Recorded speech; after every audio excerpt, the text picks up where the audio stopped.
Dados do IBGE mostram um aumento de 65% no número de casos envolvendo mão de obra infantil na Paraíba, quando comparados os anos de 2013 e 2014. O estado aparece em terceiro lugar neste nada agradável ranking, ficando atrás apenas do Acre e de Sergipe. Isso significa que eram 63 mil crianças e adolescentes trabalhando de forma precoce em 2013 e que no ano seguinte esse número subiu para 104 mil. Para discutir o assunto, o Câmara Debate recebe o Procurador do Trabalho, Eduardo Varandas. Ele é coordenador regional da Cor de Infância, a Coordenadoria de Combate à Exploração do Trabalho da Criança e do Adolescente.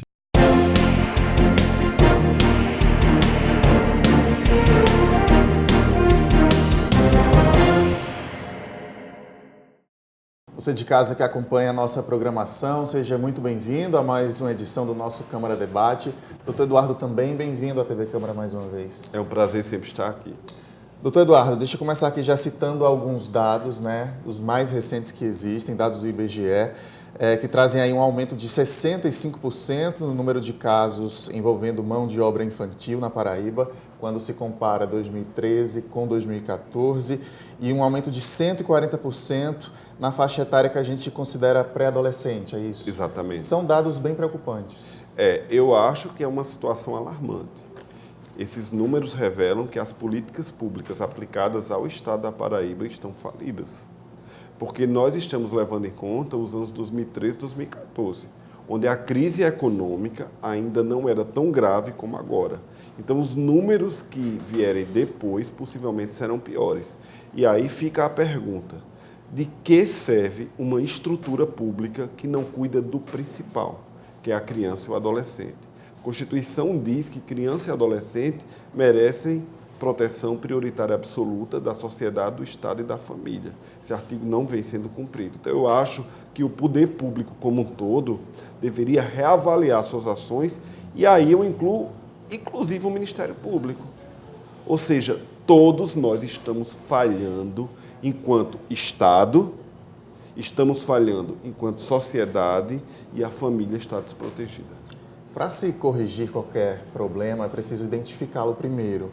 O senhor vê que o poder público não identificou ainda onde está falhando nessas políticas? Não, eu acho que é mais sério. Ele identificou, mas não quer ver.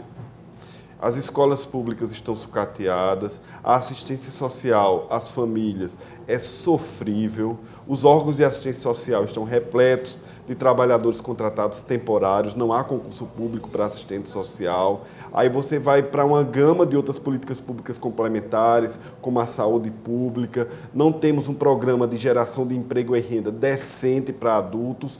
O pai do trabalho infantil, na verdade, a grande causa do trabalho infantil é a hipossuficiência, é a miséria. Então não adianta a gente vir com palavras bonitas, com discursos demagógicos, se as políticas públicas falham e a miséria permanece em muitas famílias, vomitando crianças para trabalhar em mercados, em feiras, nas praias e ainda nas piores formas de trabalho infantil, seja na prostituição, exploração sexual, seja no narcotráfico e em outras. Então, é esse o país que nós temos, é esse o estado que nós temos e são esses os municípios que integram a Paraíba. A gente tem uma reportagem para a gente poder continuar essa discussão. Eu vou chamar agora para a gente assistir. Na volta, a gente comenta. Vamos ver. Jefferson se viu numa situação difícil após a chegada do primeiro filho. Por não ter com quem deixar a criança, ele quase precisou sair do emprego, realidade comum a milhões de brasileiros. A gente correu atrás de algumas outras creches, não tinha vaga, porque a demanda é grande para a quantidade de creche, e quando essa foi inaugurada, aí a gente conseguiu vaga aqui. Em João Pessoa, existem 82 creches, cada uma com cerca de 170 vagas para crianças de 6 meses a 5 anos de idade. 12 delas foram entregues recentemente pela Prefeitura, como é o caso dessa, que fica no bairro do Geisel. Aqui as crianças ficam em tempo integral e são acompanhadas por cuidadoras e profissionais da educação, dando todo o apoio que os pais precisam enquanto trabalham. Tem a acolhida, que é o recebimento das crianças, o café da manhã, que se dá às 7h30.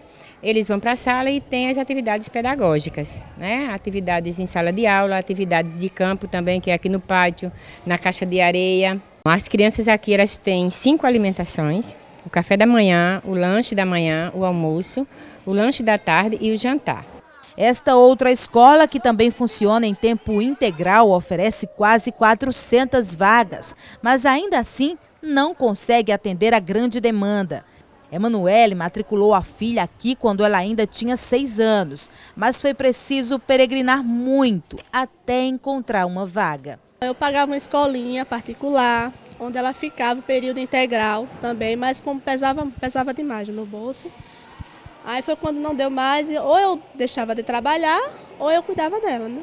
Aí foi quando eu consegui colocar aqui. No primeiro horário eles ficam com o professor do turno regular e a partir das 11h30 eles estão aos cuidados dos professores tutores, né, que também são professores formados também, mas só que vão trabalhar conteúdos, reforçando a aprendizagem, mas de uma maneira dinâmica, de uma maneira lúdica, né, porque se eles ficam na escola de 7 da manhã às 5 da tarde, eles precisam justamente dessa ludicidade. Apesar de ser um direito garantido por lei, muitas mães sofrem e acabam recorrendo à justiça para conseguir uma vaga em uma creche e muitas vezes não são atendidas. Mas essa realidade deve mudar pelos próximos 8 anos. É o que diz o Plano Nacional de Educação, que tem como meta número 1 ampliar a oferta de educação infantil nas creches, para atender pelo menos metade das crianças de até 3 anos.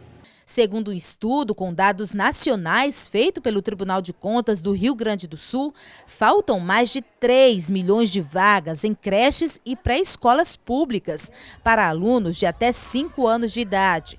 Na capital paraibana, esse reflexo pode ser visto no centro da cidade. Neste mercado público, por exemplo, a nossa equipe flagrou várias crianças que, ao invés de estarem na escola, estão ajudando seus pais ou familiares no trabalho.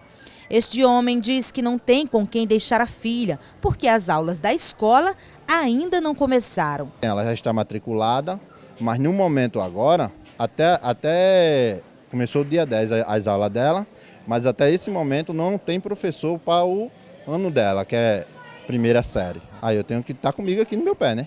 Este outro comerciante fala que não vê o esforço da criança como um trabalho, mas sim como uma ajuda na educação. Eles estão aprendendo alguma coisa, ser alguém mais na frente. Não é serviço pesado, porque as crianças estão trabalhando em vez de estar brincando, não. Tudo bem, tem horário de brincar e daqui a pouco vão embora. Terminou aqui, me ajudou aqui um pouquinho, vai embora, não é só hoje. Aí no sábado também ele vem, me dá uma ajudazinha. Nas ruas, as opiniões se dividem. Você acha que criança tem que ajudar pai e mãe em casa?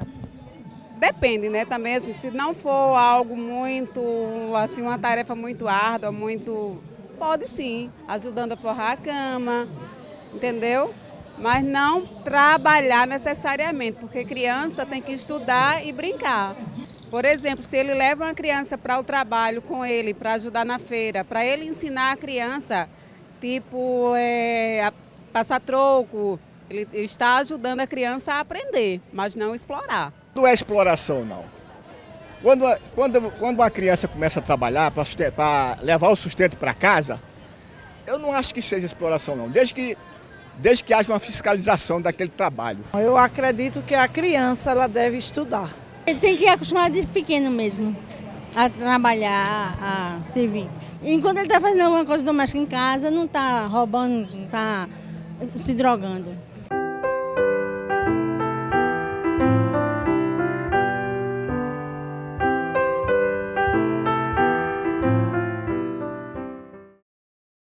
Tá aí. Muito obrigado a Meire Alves, ao Sérgio Camalaú e ao Diego Corrêa pela reportagem. Doutor, tem muita coisa para a gente explorar a partir do que a gente assistiu agora. Sim. Deixa eu começar com esse depoimento de um senhor que diz um comerciante que diz que não vê o esforço da criança como um trabalho, mas como uma ajuda na educação, um garotinho, um menino que ele leva para o mercado para ajudar ele ali nas vendas. É uma mentalidade ainda bem comum na nossa sociedade? Em 500 anos o Brasil não conseguiu se livrar da escravidão, né? Os navios negreiros vinham da África direto para o Brasil e eram explorados os filhos dos escravos nas senzalas e no trabalho rural. E aparentemente, após tanto tempo, as coisas mudaram de nome, os argumentos se tornaram mais amenos, mas a realidade não ficou tão diferente. Ora, a criança deve estudar, deve estar... A gente não defende o ócio infantil. A gente defende que a criança deve ter as ocupações adequadas para um ser em formação, que é o estudo, o esporte, o lazer, dentro de um conjunto de fatores ligados à razoabilidade. Então, a partir do momento em que você tira seu filho dessas atividades para pôr numa feira livre, na incidência de raios ultravioletas, exposto a uma série de assédios de outros clientes ou comerciantes, na verdade, há de fato uma lesão. Não é o local adequado para uma criança desenvolver nem eventuais aptidões profissionais que venha a ter no futuro. Até porque esse tipo de trabalho é extremamente manual e, pelas pesquisas, indivíduos que trabalharam enquanto crianças ou adolescentes se tornaram profissionais descapacitados no futuro, porque não estudaram e não se capacitaram. Então, a consequência do trabalho infantil ou é a criminalidade, quando a criança é exposta ao trabalho e não é capacitada e acaba se desviando para o crime, ou o subemprego, quando ele se torna um trabalhador sem maiores qualificações. E como é que se chega, doutor, nessa parcela da população, que ainda é muita gente, para convencê-la? Porque, pelo menos o que aparenta na reportagem, é que esse senhor, de fato, não vê maldade nisso. Ele acha de verdade que está ajudando a educar, está ajudando a ter uma profissão. Como é que se convence essa parcela da população? Através de um movimento de contracultura. Nós temos que tirar essa herança maldita deixada pelos portugueses no Brasil, do patriarcalismo, do adultocentrismo, da escravidão, do machismo. E aí isso foi um processo que arraigou essa cultura durante muito tempo. Então fica difícil em 5, 10 anos extirpar algo que vem sendo imposto há séculos. Mas nós temos lutado, nós temos feito campanhas, nós temos feito spots de rádio, nós temos dialogado com a população, dialogado com conselheiros tutelares, temos capacitado professores da escola pública, aí o projeto MPT na escola, para prepará-los e prevenir o trabalho infanto-juvenil. Agora, é preciso que haja maior efetividade de outros agentes públicos nessa luta. Senão, o que é que vai acontecer? A Paraíba e o Brasil continuará sendo açougue de carne de criança exposta em varais, nas feiras livres, nas praias, nos logradouros. País que não cuida do seu futuro, que é a criança e o adolescente, não deve ser nem chamado de país. É um mero aglomerado de pessoas. Para a gente encerrar esse bloco esclarecendo o que é certo e o que é errado, já que muita gente se pergunta em casa, por exemplo, se há alguns deveres ou afazeres domésticos, como colocar a criança para arrumar a cama ou lavar uma louça, o que é que pode e o que é que não pode, doutor? Olha, a gente entende que a educação é um direito potestativo do pai. Então, afazeres domésticos compatíveis com a estrutura infanto-juvenil é possível. Por exemplo, eu quero que meu filho tenha alguma responsabilidade, então, olha, quando acordar, deixe a cama arrumada. Isso não há problema. Agora, você não pode transformar a criança, obviamente, numa trabalhadora doméstica. Você não pode fazer isso. Você não pode explorar a criança ao ponto de comprometer a sua formação, comprometer os estudos. A carga de responsabilidade tem que ser mínima, compatível com o ser que está na infância, obviamente. Quando houver um excesso, há uma exploração. Havendo exploração e comprometimento das atividades de escola, o Ministério Público tem que agir. Seja o Ministério Público do Trabalho, seja a Promotoria da Infância e da Adolescência. Vou chamar um intervalo rápido aqui, na sequência a gente volta discutindo ainda a reportagem que a gente assistiu e explorando mais esse tema. Até já!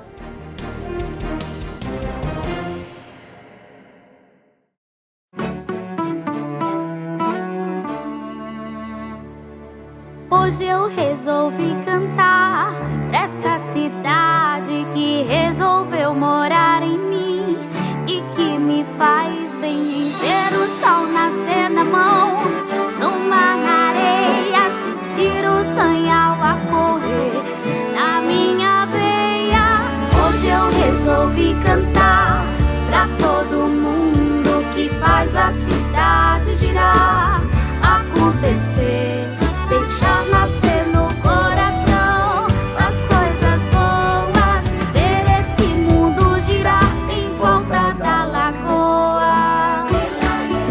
gente é feita de voz. E a voz ressoa numa cidade feita de pessoas para as pessoas. Acesse joamaspessoas.com.br. Câmara Municipal de João Pessoa. A Câmara de João Pessoa criou leis que favorecem você. Vem ver? Nos ônibus após as 22 horas, toda mulher pode pedir para descer onde quiser. Os assentos com a cor amarela destacam a prioridade dos idosos e 30% dos painéis traseiros são destinados a campanhas sociais. A cidade é feita de pessoas para pessoas. Acesse joamaspessoas.com.br e conheça leis criadas pela Câmara Municipal. Leis curiosas pelo mundo. Você sabia que numa cidade do Canadá é proibido capturar peixe com as mãos? Tem também uma cidade na Inglaterra que não permite beijos nas estações de trem. Ah, e em Haifa, lá em Israel, você não pode levar de jeito nenhum um urso para a praia. Existem leis que você não conhece, mas as de João Pessoa você pode conhecer. Acesse o site da Câmara Municipal e veja todas as leis municipais e os projetos que estão em tramitação na Câmara. Transparência é cidadania e a gente leva isso a sério. Vem comigo conhecer quem movimenta a nossa cultura. Música, teatro, literatura, artes plásticas, você encontra aqui. Conheça a nossa gente. Se liga na Câmara. Saiba o que os especialistas têm a dizer sobre saúde, educação, infraestrutura. Conheça os seus direitos. A Câmara está aberta. Se liga na Câmara. Acompanhe as ações dos parlamentares que trabalham para melhorar a qualidade de vida dos pessoenses. Os projetos beneficiam você. Se liga na Câmara.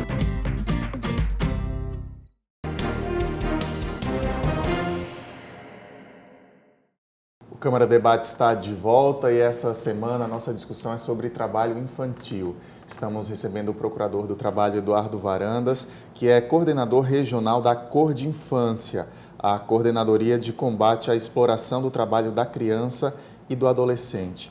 Doutor Eduardo, voltando ainda, comentando a reportagem que a gente assistiu. Uma outra situação, tem um personagem que diz que levou a criança para a feira porque a escola não está funcionando ainda. E eu acho que é uma necessidade de muita gente, Brasil afora, ou porque a escola não é em tempo integral, enfim, dependendo da situação. Se essa criança está com a mãe ou com o pai, está com o responsável, mas ela não em momento nenhum se envolve com o trabalho, a mãe leva com o brinquedo, a mãe leva com a tarefa da escola, tem algum problema nisso? Poderá ter. Agora, a resolução dessa questão não será a cargo do Ministério Público do Trabalho. Aí a Promotoria da Infância e da Adolescência tem que ver se esse local de trabalho onde a criança não trabalha é adequado para ela estar, porque muitos pais, por exemplo, levam para bares e para outros ambientes incompatíveis. Tem que ver também a salubridade do local, se aquilo ali não é extremamente quente, exposto a raios ultravioletas, ou seja, nós temos na Constituição da República o que a gente chama de doutrina da proteção integral. A criança merece o máximo de proteção. Então, dentro desse contexto, a resposta, em tese, é assim: não há trabalho, efetivamente, não há exploração do trabalho. Agora, isto não significa dizer que, por não haver trabalho, aquele ambiente seja adequado para a permanência de uma criança ou adolescente. E para ser considerado crime, que situações, doutor? Eu gostaria que houvesse uma reforma legislativa e considerasse crime qualquer exploração de mão de obra infantil. Eu acho que o país precisa de uma postura legislativa mais rígida. Lamentavelmente, o que é criminalizado apenas são algumas formas de trabalho infantil que têm conexão com o direito penal. Por exemplo, a exploração sexual de crianças e adolescentes, que a população equivocadamente chama de prostituição infantil, é considerado crime. Crianças trabalhando no narcotráfico, explorando crianças no trabalho do narcotráfico, também é considerado crime. O trabalho escravo infantil, por ser o trabalho escravo tipificado como crime, condição análoga trabalho análogo à condição de escravo, então o trabalho infantil também se torna crime. Mas, genericamente, ele é proibido, mas não é criminalizado. A gente viu também na reportagem, né, a Meire foi a duas escolas, que pelo que a gente viu, excelentes, escolas de tempo integral, mas a gente sabe que Brasil afora não tem para todo mundo isso. A gente sabe que Paraíba afora não tem. Também não tem para todo mundo isso. A Meire chega a citar o Plano Nacional de Educação, que prevê uma melhora nisso nos próximos 8 anos. Isso é um dos caminhos? Educação em tempo integral seria um dos caminhos? Sim, educação em tempo integral é uma solução. Educação em tempo integral com escola com qualidade, não é? Não adianta ser uma escola de má qualidade. Com escola de boa qualidade, assistência social às famílias, ou seja, uma série de políticas públicas. Aí quando você fala no Plano Nacional de Educação, me dá logo medo. Por quê? Porque o Brasil tem muito texto, tem muita falácia e tem pouca eficácia. O Brasil se comprometeu no ano 2000 com a OIT, em 2015, até 2015, erradicar o trabalho infantil. Aumentou. Então, como é que eu posso acreditar neste país? Como é que eu posso achar que, efetivamente, planos, projetos, metas e até leis venham a ter efetividade na crueldade da vida humana? A gente entraria numa discussão bem política, e voltando até ao início do programa, o que o senhor falou, tem um sistema político para ser revisto no país, para que, quando se identifique problemas como esse, alguém queira solucionar. É isso? É preciso que alguém queira e faça, né? Porque, na verdade, há até algumas boas intenções. Agora, a estrutura toda do poder público é tão precária em termos de efetividade que, às vezes, nos bate um desânimo de saber até quando eu verei uma criança no sol quente do meio-dia carregando feira para os outros, nomeadamente para pessoas que têm filhos na mesma idade do menino que carrega, só que o filho do cliente está numa escola de boa qualidade porque é da classe média. Até quando nós vamos discriminar as crianças pobres? Até quando nós vamos ver as crianças pobres como objetos? E até quando nós vamos usar aquela frase terrível que eu chamo de apologia da miséria, que é melhor estar trabalhando do que roubando. Quando alguém falar isso, pense no seu filho, pense que só para o seu filho só teria o trabalho lesivo ou a marginalidade, aí você nunca pronunciará essa frase. Doutor Eduardo, o que é que eu, enquanto cidadão, o que é que quem está assistindo a gente agora, enquanto cidadão, pode fazer? Que reação a gente pode ter, inclusive quando presenciar mesmo situações? Como é que a gente denuncia, como é que a gente se envolve mais com essa situação? Nós temos um Disque Denúncia Nacional que chega com efetividade às procuradorias e promotorias, que é o Disque 100, que disca gratuitamente em qualquer telefone, o serviço é 24 horas, só que eu acho que a população, primeiro, denuncia pouco. Segundo, quando denuncia, acha que já cumpriu com a sua obrigação enquanto cidadão. Não vai ver se a denúncia foi distribuída, se o promotor ou o procurador arquivou, se chegou ao judiciário. Eu preciso de uma população mais consciente de que o direito da criança não só é dela, é de todos nós, porque ela é o nosso futuro. Veja, por exemplo, a gente assistiu há semanas atrás protestos por aumento nas passagens de ônibus. Muito legítimo. A cidadania sendo exercida pelos estudantes. Você conhece algum protesto pelo aumento na exploração da mão de obra infantil e a ausência do Estado? Alguém se reuniu e gritou na frente do Parlamento, do Poder Executivo, do Ministério Público? Isto, qual é o mais grave? O aumento da passagem aérea ou crianças com suas vidas ceifadas no trabalho precoce? Vamos pensar nisso, né? Há uma nova campanha, né, do Ministério Público do Trabalho. Mais uma, que traz aqui o tema: o trabalho infantil não dignifica ninguém. E exatamente bate de frente até com o discurso que a gente viu na reportagem, de que é interessante para a criança, porque ela vai aprendendo a ser um cidadão, vai aprendendo a ser gente. Para falar de alguns números do trabalho no Brasil. Nos últimos anos, houve um aumento de 7% na ocupação em todo o país. Para você ter uma ideia, são 272 mil trabalhadores a mais nas cidades e no campo.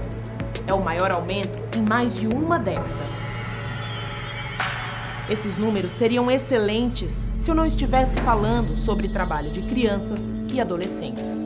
Pois é, em épocas de crise e de ausência de políticas públicas, as famílias acabam usando seus filhos para o complemento da renda. Crianças que deveriam estar na escola vivem nas ruas, em condições subhumanas, sujeitas a todo tipo de maus tratos e violência. Por isso, faça a sua parte, cobre das autoridades. Não compre nada de crianças e denuncie qualquer tipo de exploração através do Disque 100. O trabalho infantil não dignifica ninguém. É exatamente o que a gente falou de movimento em contracultura. Nós estamos tentando reeducar a população e libertá-los dessa mentalidade escravocrata e adultocêntrica que vem permeando a cultura brasileira por tantos séculos.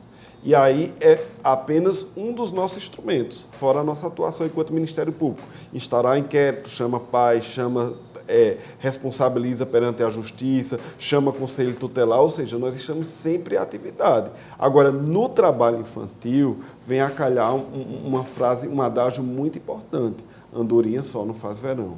Nós precisamos da sociedade, nós precisamos de outras autoridades e nós precisamos principalmente de sensibilidade humana, que aliás anda em falta hoje em dia. O que é que o senhor vislumbra então para o futuro da Paraíba com governos que nós temos nos municípios, no estado? Estamos tentando achar esse caminho. Qual a opinião do senhor? Eu acho que o cenário político é meio alegórico, sabe? É uma alegoria, um cenário de um filme. E quando você vai por trás desse cenário, a realidade é muito cruel. Enquanto a gente não tiver coragem, enquanto governante, enquanto autoridade pública, e eu não me dirijo a ninguém especificamente, de encarar o problema de frente, assumir os erros para consertá-los, a gente vai estar sempre apagando incêndio e deitado numa demagogia infinita. Aliás, como diz o hino brasileiro, né? Deitado em berço esplêndido. Vamos ver se o povo acorda. O senhor falou também dessa questão desse movimento contra a cultura. São dos movimentos mais difíceis, doutor, porque a gente pauta aqui muito temas.